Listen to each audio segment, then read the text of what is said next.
Hello, I'm Master Sergeant Melissa Roland, and here's a look at what's inside this episode of Army Reserve Today. Real-life training. Army Reservists link up with local law enforcement agencies to train at one of America's busiest ports. Mentorship.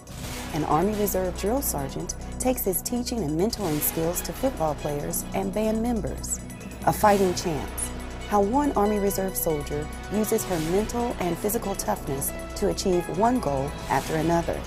These stories and more ahead on this edition of Army Reserve Today. Hello and welcome to Army Reserve Today. I'm Master Sergeant Melissa Roland. Thanks for joining us. We begin with our top story. Army Reserve soldiers recently partnered with Miami-Dade Fire Rescue Department and several local law enforcement agencies in Miami, Florida, for a hazardous material exercise. This collaboration gave soldiers in the 329th Chemical, Biological, Radiological, and Nuclear Company realistic training at one of America's busiest ports. U.S. Army Reserve Command's Calvin Reimold has more. It's a typical warm, sunny South Florida day at one of the busiest ports in the United States. But in a single moment, everything changes. The Miami-Dade Fire Rescue Department receives a routine call to the Port of Miami. Arriving on scene, they discover unidentified chemicals and high amounts of radiation. In a heartbeat, it becomes apparent that Miami's first responders do not have the personnel and assets to deal with this threat. But they know who can provide that extended level of help, and they ask for the U.S. Army Reserve through a program called DSCA, Defense Support to Civil Authorities. The situation on this day is fictional, but training scenarios such as this one give local responders in Army Reserve chemical, biological, radiological, and nuclear units the opportunity to work and train together on how to deal with the unthinkable. A federal declaration has occurred. 329th could respond, report with civilian responders on a specific incident scene, and provide capabilities that the local responders could not do for themselves. So the military brings special capabilities, just like the fire department does with hazmat tech certifications and so forth, being able to identify, analyze, certain toxic industrial chemicals and materials, along with radiation and skills to provide that support for an incident commander. Soldiers trained with the fire rescue crews the day before this exercise began to help them further understand each other, allowing both groups time and coordination to prepare for a quicker response. Training and interaction like this between the military and civilian responders helps resolve any unforeseen situations before they grow to a larger scale and become larger obstacles. When the local responders understand what the military can bring, and what the military understands what their responsibility is for local incident, commanders or civilian responders, it becomes a whole lot easier when the response actually occurs. So we build relationships prior to an incident in preparation for an incident to make sure that understanding is across the board. In a situation like this, we are limited with the amount of resources that we have. We know that the Army usually brings a large contingency. It's good for them to understand what we do when it comes to hazmat, when it comes to WMDs, understand what our procedures are, and at the same time we understand what they do to eventually, if we ever need be, come together and work together, understanding everybody's limitations and strengths. If you don't iron out the details right now, and you wait till later, things are going to take longer, the response times are going to be worse.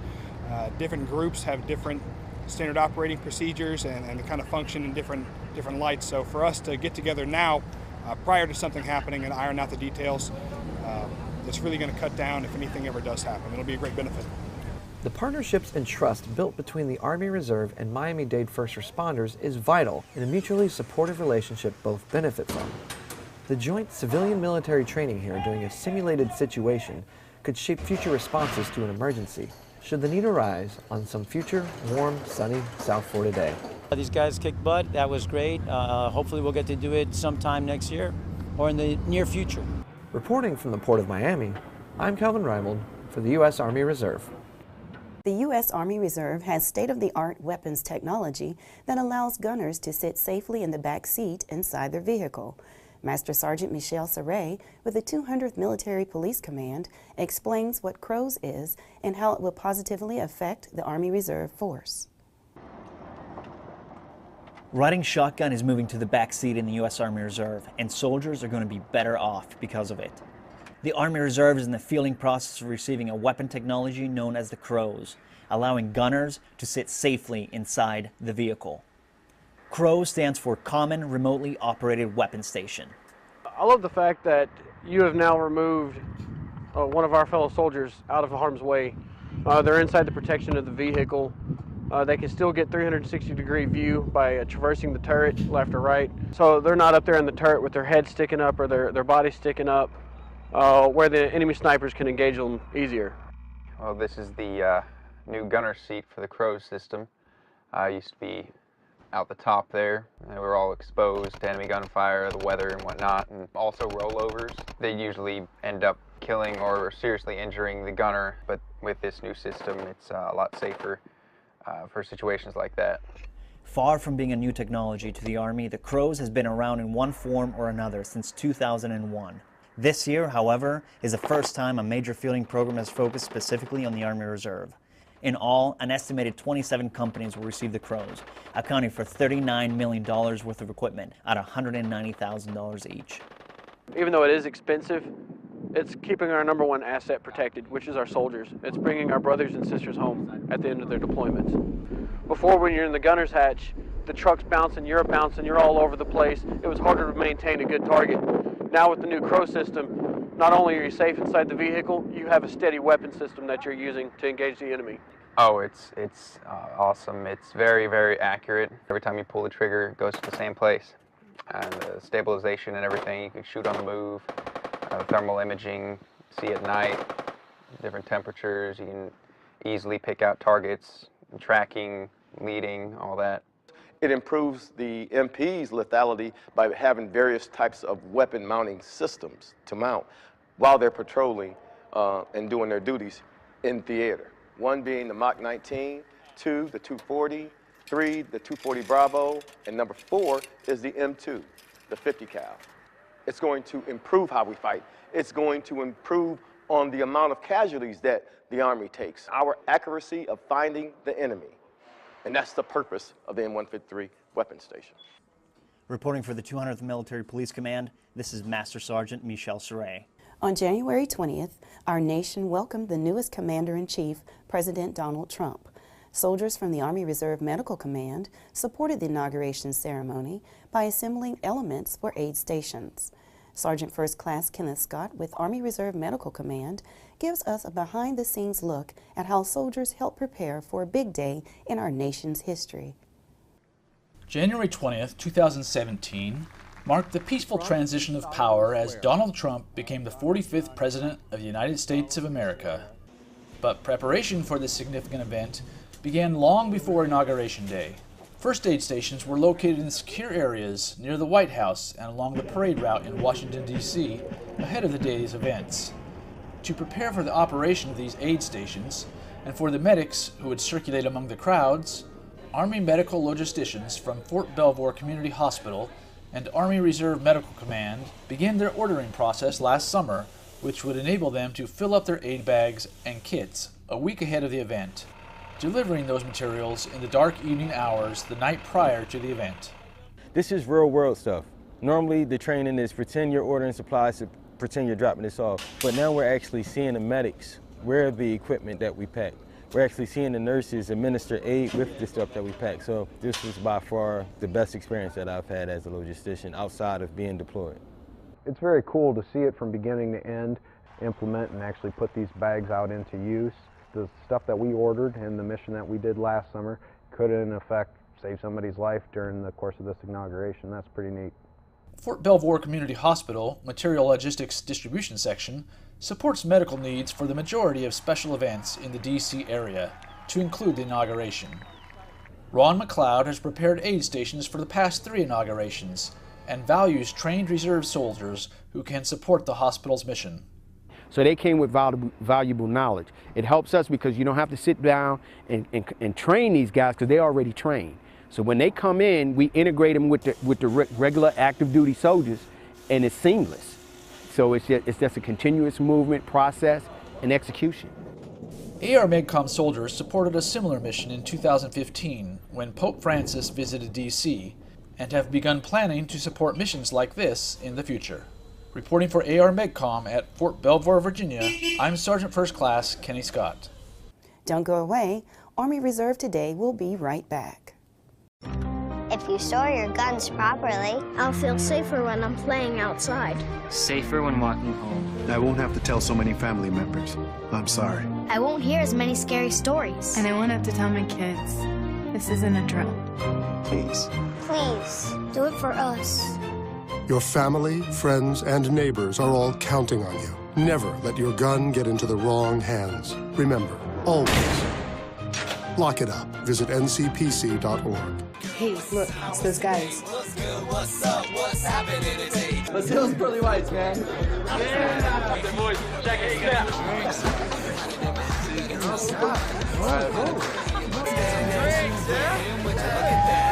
Stand up, do my cherish, don't compare us. Go.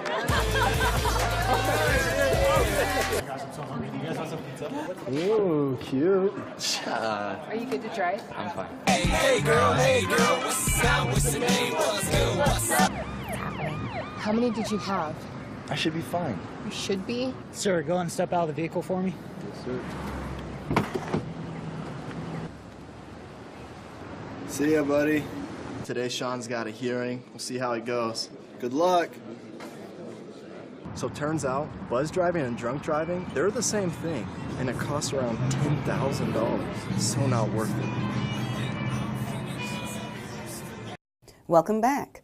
The Army Reserve Drill Sergeant of the Year recently took on another role, mentoring high school football players and band members.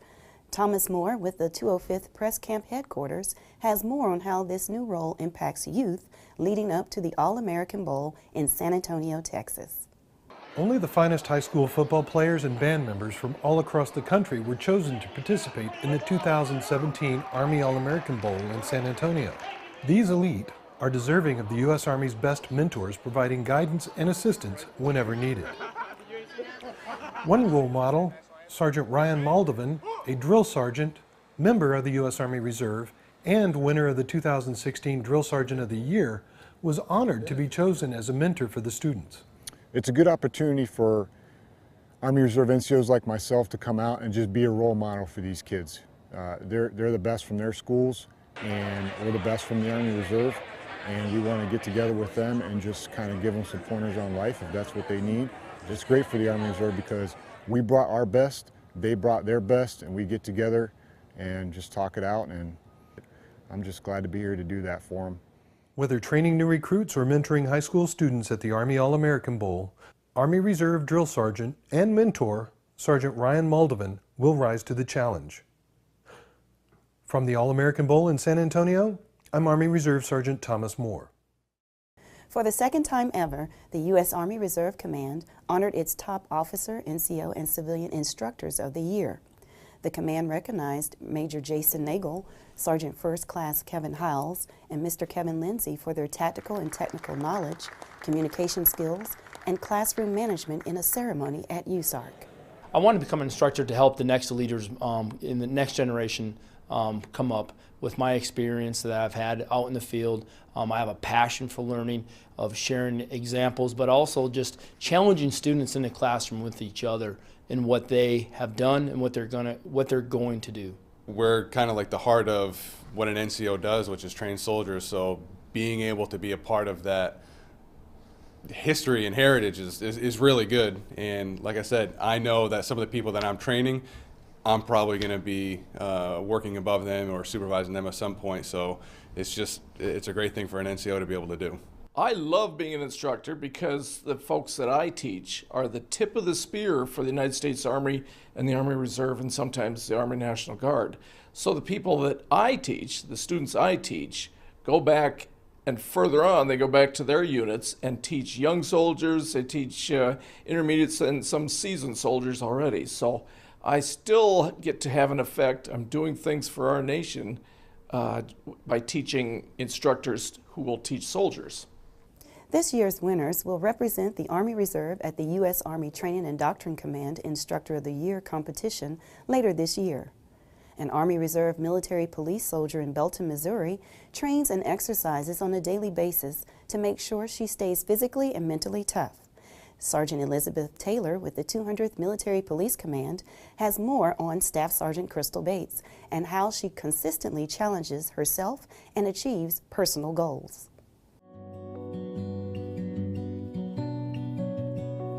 I'm in the military. I am a Highland Park firefighter, first female firefighter, interior firefighter there. I am a mom, I am a wife. I have coached my daughter's soccer team. I do the MMA.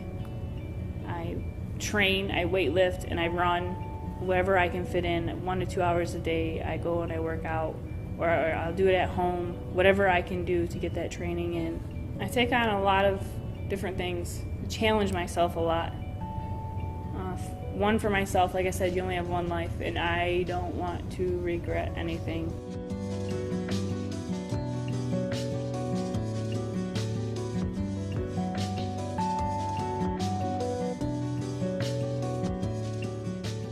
She's a very strong, independent female. E6 right now, as far as military style, she's very structured, very black and white. She's willing to bend over backwards to work with you and to do anything for her soldiers or help anybody. Chris is real tough. Aside from being, she's born physically something going on with her that she's too strong for how she looks.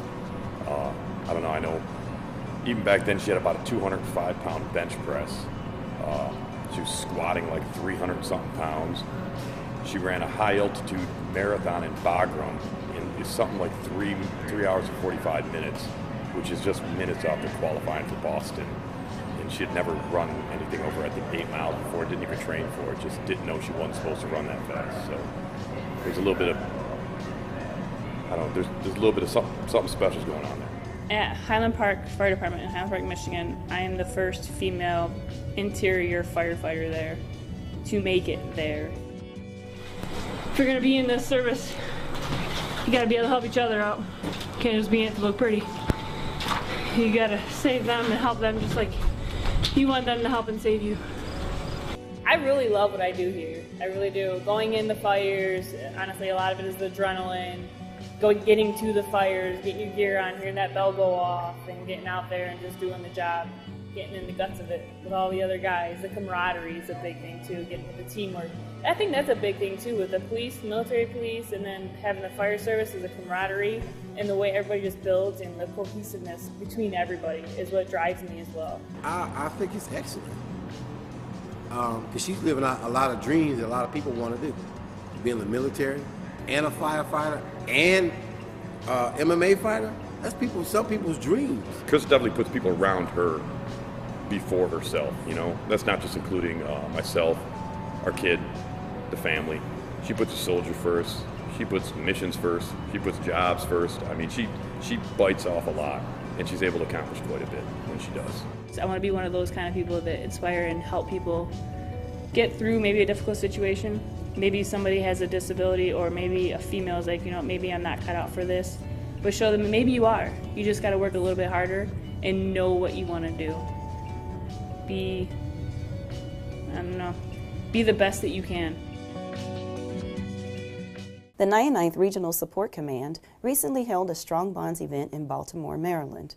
Sergeant Russell Toof has more on how this chaplain-led program increases soldier and family readiness through relationship education and skills training. Strong Bonds is a program that helps families, married, single soldiers to learn life skills. With family events, they teach the skills to the entire family so that they can become better integrated, so that they can grow together as a family. For married couples, it teaches a lot of communication skills, a lot of interpersonal skills, and for the single soldiers, it teaches life skills, things that they need to grow and to become better individuals, better soldiers. So for myself, it was because I actually had one previous marriage, obviously a failed one, and we never did anything like this, so I feel like this is going to make some type of a difference. So when I came here, I just envisioned learning keys to making it work pretty much. And I like the fact that it's not like boring and everything's not on the books. Like I'm not going to show you 50,000 slideshows and here's your class. He's like talking about his experience in marriage and talks about his wife a lot, and I really like that. Our Strong Bonds program exists to support the soldiers and their families. but that can only happen if soldiers come. The events are open to all soldiers, and if they have any questions, they can contact the Strong Bonds team at the 99th RSC. Don't go away. Army Reserve Today will be right back. It took me 2 years to save up for that bike. I can't even explain how happy it made me feel to finally get it. My buddies and I went to go grab a drink to celebrate. One drink led to 2, which went to 3. It's hard not to drive those bikes fast. After a few drinks, it's even harder not to get yourself killed.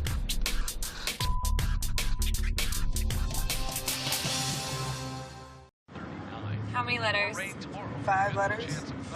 Just think about, what am I doing right now? Smile. Smile? Uh-huh. This is so easy.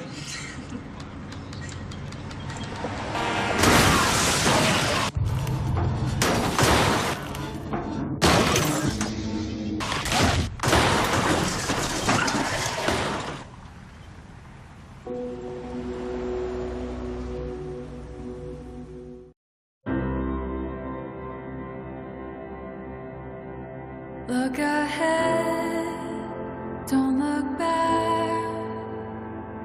Hold on to hope that leads you through the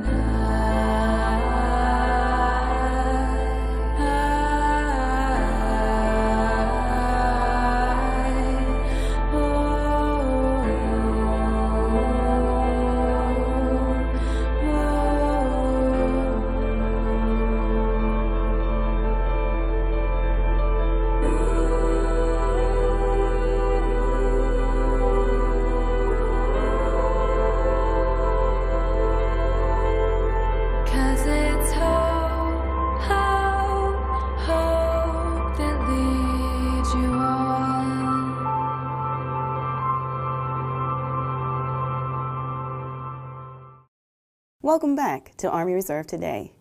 The 91st Training Division's Master Sergeant Valerie Rezzanetti takes us inside the life of Army Reserve Captain Deshauna Barber, why she chose to serve in the military, and how she became Miss USA 2016. I have met people from all over the world. We all may have different views on certain things, but at the end of the day, we're here to serve our country, and I think that having that relationship with another person and with all your soldiers is incredibly important.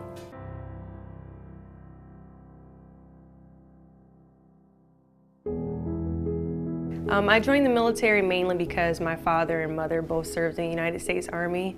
Myself and my siblings all decided to join right out of high school. We felt very inspired by our parents and the service that they have committed to, and we felt like it was almost a family tradition. Being in the military is a responsibility and an obligation that we've signed up for.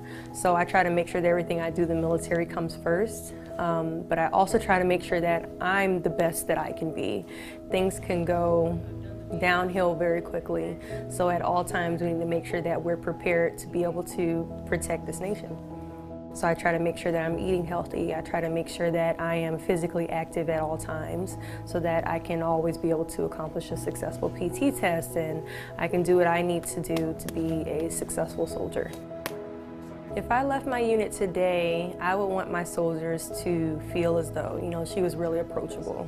She was somebody that I could talk to. She was someone that I could relate to. I want them to look at me as their mentor. Look at me as someone that they can trust to lead them. Being in the Army Reserves is a position that can be difficult sometimes, but I think it is one of the greatest positions to be able to follow your dreams and serve this country at the same time. This next story is a 3-part series featuring an actor who is in Djibouti as an Army Reserve soldier serving in the Horn of Africa. Air Force Reserve Technical Sergeant Benjamin Hayes of Combined Joint Task Force Horn of Africa gives us a look at the soldier who created a video series promoting best practices for livestock care and treatment in Djibouti, something that helps enhance the country's economic sustainment. Mr. Greg Williams is an actor. I did a whole bunch of background actors work. I was a Manchurian Candidate, Denzel Washington, the interpreter. I did white collar, Law and Order. But Staff Sergeant Greg Williams is an Army soldier. I've been in the military since 2008. Kind of joined on a lunch break, you know. A friend of mine was like, yeah, you know, join the reserves, it's pretty awesome. I'm like, oh, what's the reserves? He's like, it's the Army, but you're not full-time. I was like, what, you could do that?